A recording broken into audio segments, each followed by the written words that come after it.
Investigators baffled about shooter's motives. Authorities say he purchased 33 firearms in a 13-month period. Stephen Paddock planned to escape after killing 58 people at a country music festival Sunday night, Sheriff Joseph Lombardo of the Las Vegas Metropolitan Police said without providing details. But as authorities moved in, Paddock turned the gun on himself in his room on the 32nd floor of the Mandalay Bay Resort and Casino. In addition to the dozens killed, the attack left nearly 500 concertgoers wounded either by the barrage of bullets or in the panic to escape. Lombardo painted a picture of a man whose previous actions raised speculation that he may have had help in planning the deadliest mass shooting in modern U.S. history. What we know is Paddock is a man who spent decades acquiring guns and ammo and living a secret life, he said Wednesday night. Anything that would indicate this individual trigger point, which would cause him to inflict this harm, were not there yet. Relationship-wise, it's very hard to determine what's occurred in his life in the last decade or so. Investigators said something happened to Paddock in October last year that compelled him to purchase more weapons. Lombardo said they have not found accomplices so far, but are still looking. Do you think this was all accomplished on his own? You've got to make the assumption he had to have some help at some point, the sheriff said. Lombardo highlighted the killer's many weapons and explosives in his car, along with what he described as the premeditation of his room. The evidence laid out by investigators shows Paddock meticulously planned the shooting. He purchased 33 firearms, mostly rifles, between October last year and September this year, authorities said. He also checked into the room days in advance, stocked a cache of weapons there and set up cameras inside his hotel suite and in the hallway. The arsenal of weapons in his hotel suite included bumpfire stocks, legal devices that enable a shooter to fire bullets rapidly, similar to an automatic rifle. The first call reporting shots fired came at 10:08 p.m. Sunday, and the gunfire didn't stop until 10:19 p.m., Clark County Under Sheriff Kevin McMahill said. The shooting continued off and on for 9 to 11 minutes, he said.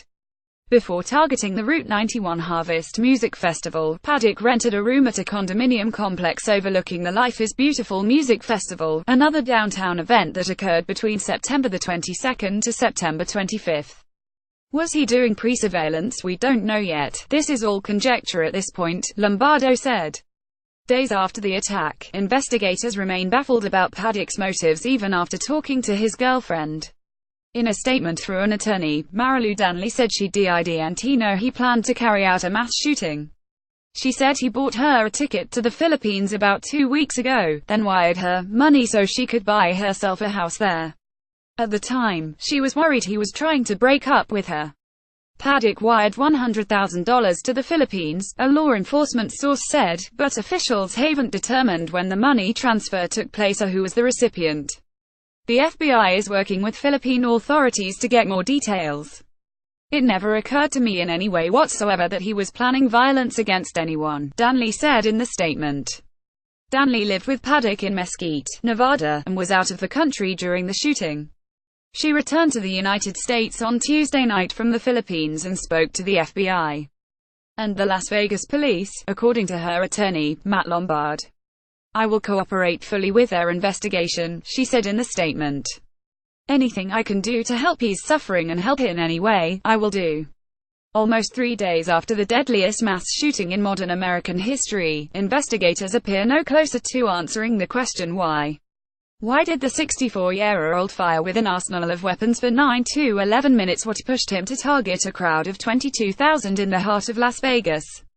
FBI Deputy Director Andrew McCabe told CNBC that the lack of a clear motive was a surprise in this mass shooting. This one is somewhat different than many of the ones we've dealt with in the past because we don't have any immediately accessible thumbprints that would indicate the shooter's ideology or motivation, or really what compelled him to get there, McCabe said.